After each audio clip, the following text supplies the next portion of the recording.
This video can change your life. I, Kushal Chopra, promise you that after you watch this video, you can change your life. Yes, every individual, product or a company has a built-in weakness somewhere. But we need to learn how to turn a weakness into a strength. Yes, आधी से ज्यादा दुनिया परेशान है with the weaknesses they have. हम ये सब जानते हैं कि no one is perfect. Actually nothing is perfect. But हम सब इसलिए परेशान हैं क्योंकि हर इंसान परफेक्ट होना चाहता है.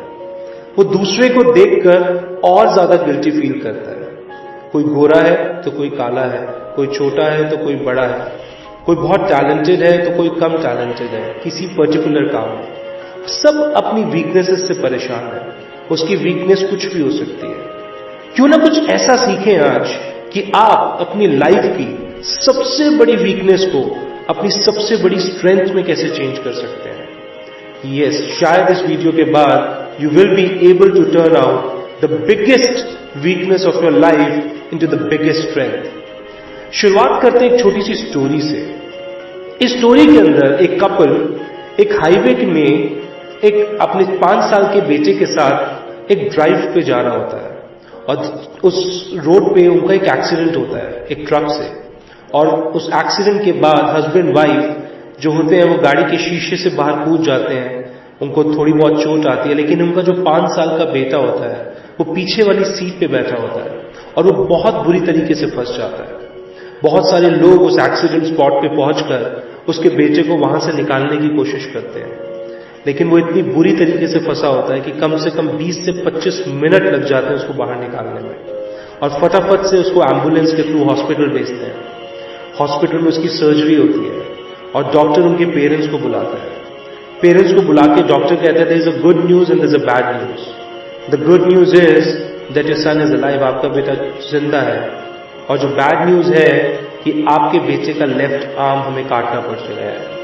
He doesn't have a left arm now. Parents के लिए वो बहुत दुखद घड़ी होती है, but they have to accept it. At least उनको अपना बेटा वापस मिला होता है. और वो बेटा जब घर वापस जाता है, लाइफ नॉर्मल होती है. कुछ टाइम के बाद वो बेटा एक ब्रूस ली की मूवी देख रहा होता है, मार्शल आर्ट्स की. वो बहुत ज्यादा इंस्पायर्ड होता है उस मूवी को देखकर और वो अपने फादर के पास जाके कहता है that dad I want to learn martial arts. Dad उसकी बात को बहुत ध्यान से सुनते हैं, लेकिन उसको जवाब देते हैं बेटा it's a very difficult sport. जिन लोगों के 2 हाथ हैं वो भी स्पोर्ट्स को खेलने के बारे में 10 बार सोचते हैं, और आप बिना एक हाथ के मार्शल आर्ट सीखना चाहते हैं. लेकिन वो बेटा इतना ज्यादा इंस्पायर्ड होता है कि वो अपने पापा के पीछे पड़ जाता है. वो कहता है पापा I want to learn martial arts, कैसे भी I want to learn martial arts. उसकी जिद को देखकर उसके पापा वहां के जो एक टीचर होते हैं, बहुत ही प्रसिद्ध टीचर होते हैं, उसके पास जाते हैं. जैसे आपने कराटे किड में मिस्टर मियाजे देखे थे, तो they go to that teacher and वो जब उस लड़के को देखते हैं तो उसको कहते हैं that I can only admit him अगर आप मेरी एक बात मानेंगे. वो कहते हैं क्या? कहते हैं कि आप मुझसे कभी भी कोई सवाल नहीं पूछेंगे. You don't have a right to question. बेटा इतना ज्यादा इंस्पायर्ड होता है, कहता है कि मैं आपसे कभी कोई सवाल नहीं पूछूंगा, आप जैसा मुझे सिखाएंगे मैं वैसे सीखूंगा, लेकिन आप मुझे प्लीज अपनी एकेडमी के अंदर एडमिशन दे दीजिए. वो टीचर उसको एडमिशन देते हैं और उनको मार्शल आर्ट सिखाना शुरू करते हैं. और वो उसको एक मूव सिखाते हैं और उस मूव की प्रैक्टिस करने को बोलते हैं. वो जो लड़का होता है उसकी प्रैक्टिस करता है 1 दिन, 2 दिन, 3 दिन, 4 दिन, 1 हफ्ता, 1 महीना, 6 महीने, 1 साल, और वो सिर्फ एक मूव की ही प्रैक्टिस करता है.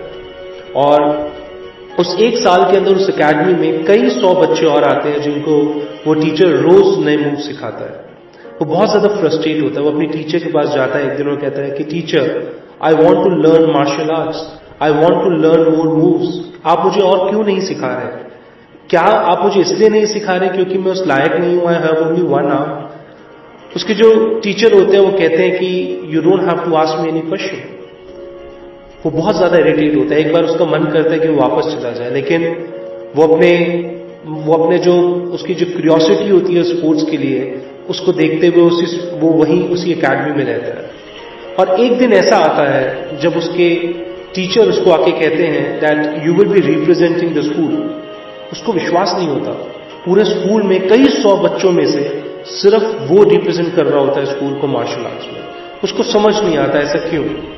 और जब वो उस स्कूल के कंपटीशन में पार्टिसिपेट करता है तो वो इनिशियल राउंड्स में अपने अपोनेंट्स को एक एक करके हराता जाता है। उसको समझ नहीं आ रहा होता ऐसा क्या होता है। क्वार्टर फाइनल होता है, उस क्वार्टर फाइनल में वो ओपोनेंट को अपने सेम मूव से हरा देता है। वो बहुत ज्यादा मतलब उसके अंदर इतनी क्यूरियोसिटी होती है दैट व्हाट इज हैपनिंग, और he goes for a semifinal. और जब वो सेमीफाइनल खेलता है तो सेमीफाइनल में भी विद दैट मूव वो फिर से वो उस कॉम्पिटिशन को जीत जाता है।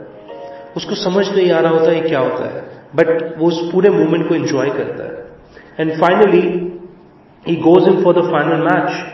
और उस फाइनल मैच के अंदर उसका जो अपोनेंट होता है that he is very brutal. वो बहुत ही ज्यादा ब्रूटल होता है। और जब वो उस कॉम्पिटिशन को लड़ता है तो जो उसका ओपोनेंट होता है he gives him a kick on his face. और जब उसके फेस में से जब उसके फेस पे चोट लगती है उसके 2-3 दांत टूट जाते हैं।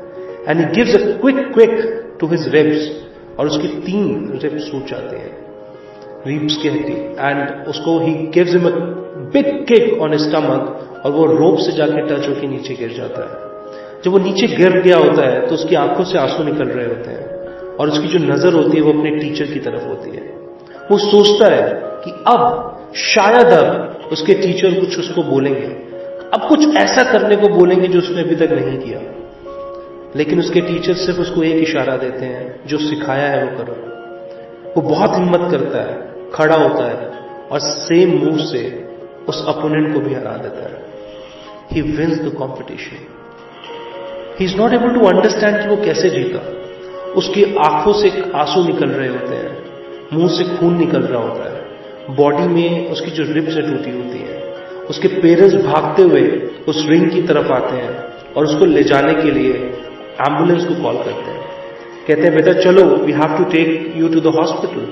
लेकिन वो कहता है मैं हॉस्पिटल नहीं जाऊंगा, this is not the time. आज मेरे जो गुरु हैं, मेरे जो टीचर हैं, उनको मेरे सवाल का जवाब देना होगा। And he calls his teacher, he asked him कि मैं ये कॉम्पिटिशन जीता कैसे? How can I win this competition? क्या आपने कॉम्पिटिशन इसलिए रखा दैट जो मेरे अपोनेंट्स हैं मैं उनको हरा सकूं, they are pity of me, कि मैं उनको हरा दूं और आप मेरे अंदर एक सेल्फ कॉन्फिडेंस बूस्ट करना चाहते हैं? Because it is not possible कि जिनके 2 हाथ हैं वो मुझसे हारते जा रहे हैं और मेरे पास सिर्फ 1 हाथ है और 1 मूव है और मैं सबको हराता जा रहा हूं। उसके टीचर कहते हैं मैंने आज तक तुझे नहीं बताया, लेकिन आज मैं तुझे बताता हूं। Martial arts is a contact sport, और कोई भी कॉन्टैक्ट स्पोर्ट्स में every move has a counter. हर मूव का एक काउंटर होता है, और जो मैंने तुझको मूव सिखाई थी उसका एक ही काउंटर था, और उसका काउंटर था to hold your left arm which you don't have any. उस मूव का एक ही काउंटर था, तुम्हारे उल्टे हाथ को पकड़ना जो तुम्हारे पास है ही नहीं। The biggest weakness has become your biggest strength. Yes guys. चलो एक और एग्जाम्पल लेते हैं। आप सब लोगों ने हेलेन केलर के बारे में सुना होगा।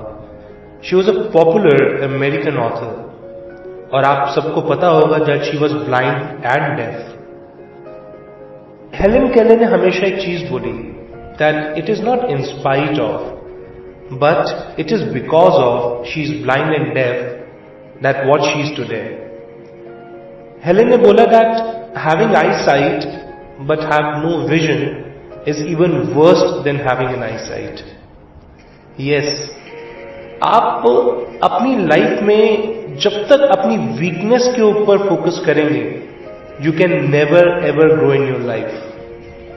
मैं आपको एक और स्टोरी बताता हूं। The story of a best sales person of a company जो बाइबल्स बेचती थी।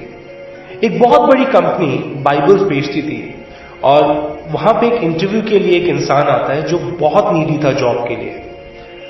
वो उस कंपनी में जाके बोलता है कि I can work for your company and I can sell whatever you want. Company ने बोला that we sell Bibles, और उसको बहुत ज्यादा उसके आग्रह करने के बाद उसको एक अनप्रोडक्टिव टेरिटरी दे दी कि आप आके इस टेरिटरी में अगर आप बाइबल बेच सकते हैं तो आप बेचिए। एक नया इंसान जिसने कभी बाइबल नहीं बेची थी, एक नई टेरिटरी, और वो भी अनप्रोडक्टिव। लेकिन एक साल बाद जब उस कंपनी की सेल्स मीटिंग हुई तो सेल्स मीटिंग में देखा गया that he was one of the best sales person of that company. सब लोग हैरान हो गए, he has the highest sales of the year. उसको डाइस पे बुलाया गया कि अपने एक्सपीरियंस शेयर करें with the complete sales team of the company कि आप कैसे, how it was possible for you to become one of the biggest sales person given आपके पास एक अनप्रोडक्टिव टेरिटरी थी and you are very new to this company. और जब वो डाइस पे आया तो चीजें हैरान करने वाली और थी, बिकॉज ही वॉज अ स्ट्रैमर, वो हकला के बोलता था। He was not even able to express himself the way others do, जो सेल्स पर्सन करते हैं। लोग हैरान हो गए, लोगों ने पूछा हाउ इज दैट पॉसिबल। तो उसने बताया कि जब उसने कंपनी ज्वाइन करी और वो डोर टू डोर बाइबल बेचने जाता था, तो जब भी कोई डोर ओपन करता था, एग्जाम्पल एक लेडी ने डोर ओपन किया, he used to say that I am here not to sell Bible. I can read it for you, or if you want you can buy. लोग Bible पढ़ने के लिए तो मना कर नहीं सकते थे, तो उसको खरीदना उनको आसान लगा। What has happened? Your biggest weakness has become your biggest strength. Folks, winners recognize their weakness, but they always focus on their strength. And losers recognize their strength, but they always focus on their weakness, their limitations. No one, nobody, no company, no organization, no product in this entire world is perfect. Every person, everything has some weaknesses. What one should do is to always focus on their strength. आपको पता होनी चाहिए कि आपकी weakness क्या है, but you should always focus on your strength. The first step to change is to accept what you are. अगर आप अपनी वीकनेस को स्ट्रेंथ में चेंज करना चाहते हो तो सबसे पहला स्टेप है कि आपको एक्सेप्ट करना पड़ेगा आप कौन हो। आप कुछ चीजें अपनी लाइफ में चेंज कर सकते हो, अच्छी कर सकते हो, लेकिन आप कुछ ऐसी चीजें हैं जो अपनी लाइफ में कभी चेंज नहीं कर सकते। अगर आप उनको चेंज करने की कोशिश करोगे तो शायद आप अपनी इनसिक्योरिटीज को बढ़ाओगे। तो आपको ये मानना पड़ेगा that no one is perfect and you need to stop comparing yourself. अगर आप अपने आप को लोगों से कंपेयर करते रहोगे तो आप कभी भी अपनी स्ट्रेंथ के ऊपर फोकस नहीं कर पाओगे। आपके सामने हमेशा आपकी वीकनेसेस दिखेंगी। So the funda is that if you need to change your weakness into your strength, you need to know your weakness and you need to always focus on your strength. एक बच्चे को देखो, बच्चा काला हो, गोरा हो, मोटा हो, पतला हो, वो अपनी एक्टिविटीज से लोगों को अपनी तरफ आकर्षित करता है। वो because he doesn't know anything, उसके पास कोई गिल्ट नहीं है। Do not live your life with a guilt. Life is to live, life is to be happy, and you can be happy if you always focus on your strength. This was Khushal Chopra. I would want all of you to share this video as much as you want, as much as you can, and do subscribe the channel if you like this video. Thank you so much. Take care. Bye bye.